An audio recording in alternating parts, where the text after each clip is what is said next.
Currently is Sunday night at 11:10, almost 11:10.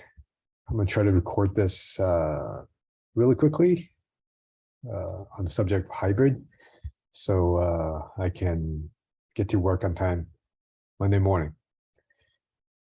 Today we are going to go over a few things. We're going to go over basically what is hybrid, what is a hybrid prosthesis. There are different names for it. We'll talk about that. We'll talk about planning, what's needed, what happens on the day of the procedure, and from day 1 to day 90, the recovery. What do we tell the patients? The final prosthesis, what does it look like? What's the material of choice? The cost of treatment in 2022, and aftercare. And as a hygienist, how do we take care of these patients when they're coming in, sitting in their chair for cleanings? And quickly on the current literature of do we take the prosthesis out or not? So I think probably the easiest way to discuss this, in my opinion, is to talk about a case that we recently did. This case is still in progress. We'll be talking about Kristen. And I think she's a physical therapist. Yeah, I think she's a physical therapist that's been suffering a problem of not having enough teeth. And along the way, she had a partial on upper that she really hated it. And most recently, she had number 11 extracted and was bone grafted at a different office. And what happens is once the number 11 was extracted, her partial no longer fits. And she's really kind of at that phase where she really wanted to have something fixed, but she was told time and time again by other dental offices that she can't, because her sinus is rising up too high.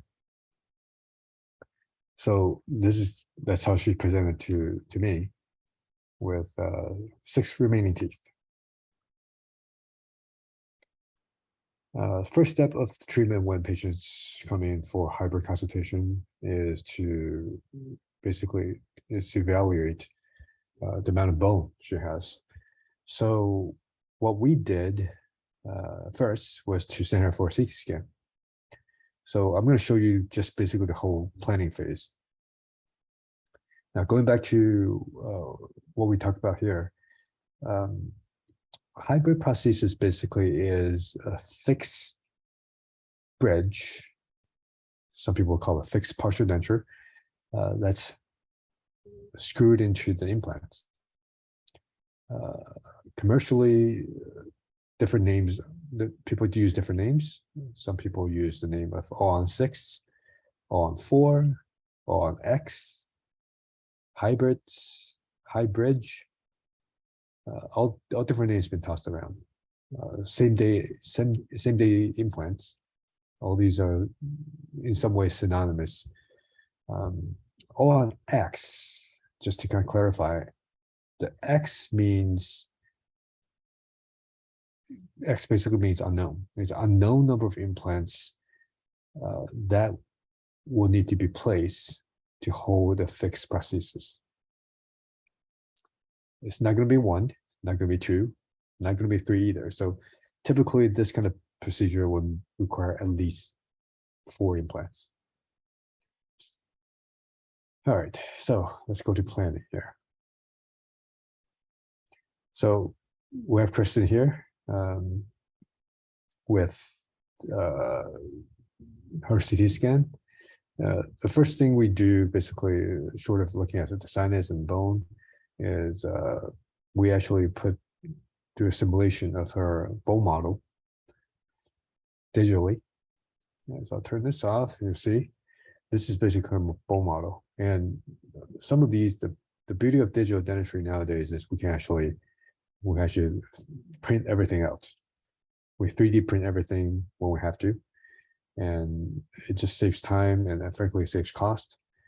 So in her scenario, we really have a few options here. We have an option of taking out teeth, bone graft, give her a denture. So denture is one option. Taking out teeth, bone graft, let it heal. During the healing phase, she'll have a denture. When everything heals, then we put the implants in. The implants now will be in most likely in the height where the teeth are. That's another option. And then we can do the bridge afterwards. Most typical times when we do these hybrid cases, we would take out teeth. On the same day when we take out teeth, we would put the implants in. And your question might be, when you take out teeth, all these sockets are basically air pockets, right? Once the teeth comes out, it's air. How are you going to put implants in air?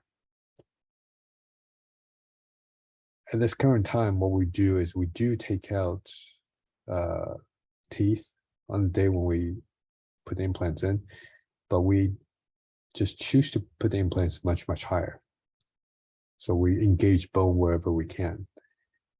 And it is a little bit more aggressive, but the trade-off, the advantage of doing it this way is they do actually walk away with a bridge on the day when the implants were placed. So this is what it looks like. So you can see a fairly aggressive cut. So not only we take out teeth, we do have to remove a little bit of the bone, and this is where the anticipated implants are going to go. Actually, in fact, the implants are already in her mouth.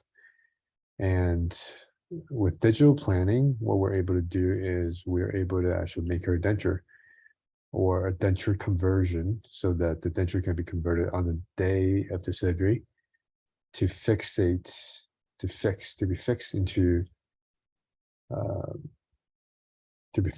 the implants. And this is how she walks out.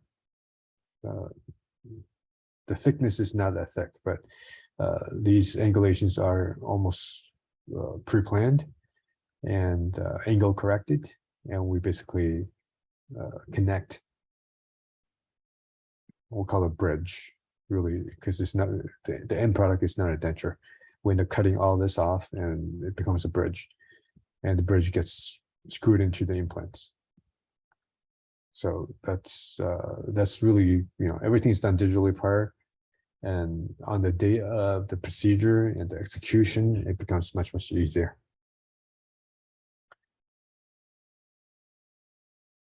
All right, so we just talked about planning. Day of the procedure, most of these patients, that's what happens. We take out teeth, adjust the bone as we need it, put the implants in, and connect or convert the denture into a bridge. Since we do not do sedation in the office or conscious sedation, these patients only receive Novocaine. And to talk about the recovery phase, the recovery is actually much, much easier than I've ever anticipated. The first few times I did this, I could not believe that patient comes back to me and tell me that they literally have very little pain afterwards. And that's been repeated over and over again. So the patients do recover very well. We do ask the patient not to be on what we call no chew diet. So they don't chew anything. They basically, most of the food is blended from day 1 to day at least 60, ideally 90. So basically for 3 months, they'll be on no chew diet. The hardest food that would allow them to eat is probably scrambled eggs. So these implants they're strong when they're connected together, especially 5 or 6 together. But these, if you start to chew on teeth or the bridge, with the bone not integrated, what happens is the implant might run into failures.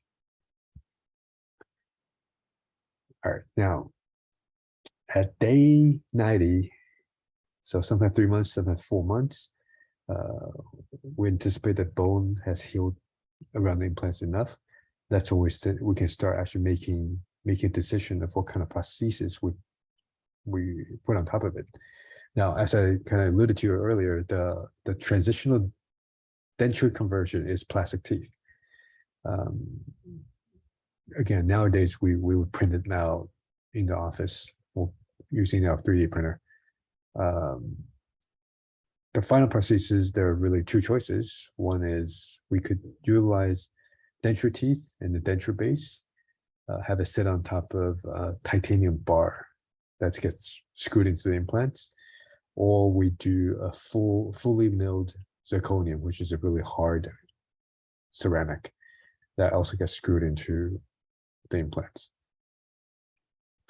The cost of the procedure is anywhere between 30,000 to 35,000 per arch. So it's quite costly.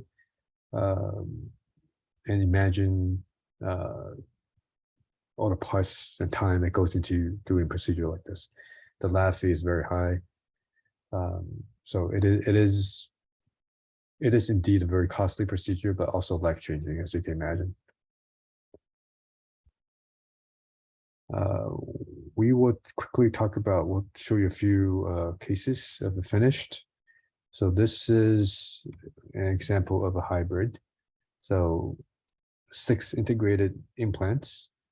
Yeah, I believe this is on Paul, who has MS, and at the juncture that we decided to save teeth versus not, we end up deciding to take out teeth and convert this into a bridge. This gets we end up going with zirconium, and nowadays most of the time we would push people towards zirconium because with plastic teeth there is much higher chance of failure when it comes to teeth, and just the time and cost that goes into repair and replacing it 5-10 years down the road, doing it over again, frankly, long term, will cost the patient even more. So nowadays, we've been asking patients to consider doing the prosthesis in zirconium. So that gets fitted over, and that gets screwed in. Okay. With the lip retracted, sometimes you can see the lip junction to the implant, but typically this is designed in a way so that when the patient goes into regular smile, you can't really see them.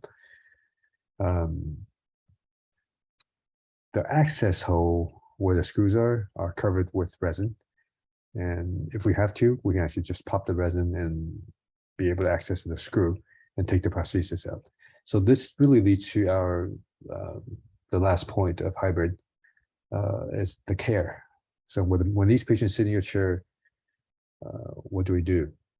Now, let me backtrack a little bit. On the day of the surgery, when the patient leaves my office, what we ask the patient to do is to water pick. We actually, in fact, will provide the patient a free water pick to go home with, so they can actually clean around it.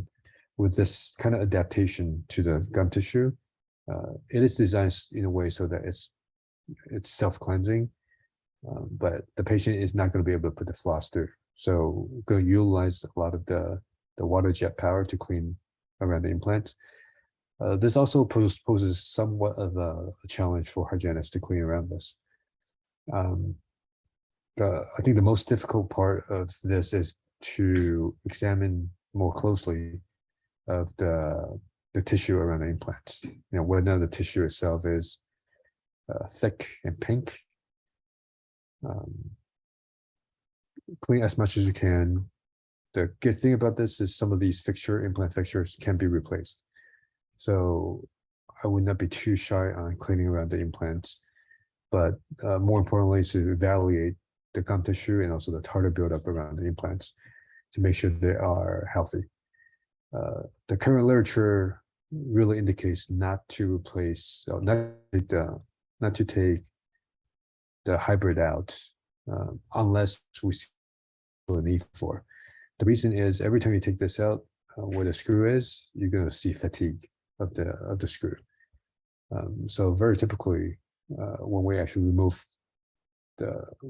when we have to remove the screw in the hybrid, we have to replace the screws, which, a screw is probably like $40, $50, 6, 7 of it plus the time, it just adds up. So unless we see a patient is not really doing a good job cleaning around it, most oftentimes we would not vote for removing the hybrid. Okay, so that's a quick talk, and feel free to ask me any questions after you read this. So I'll see you all in office.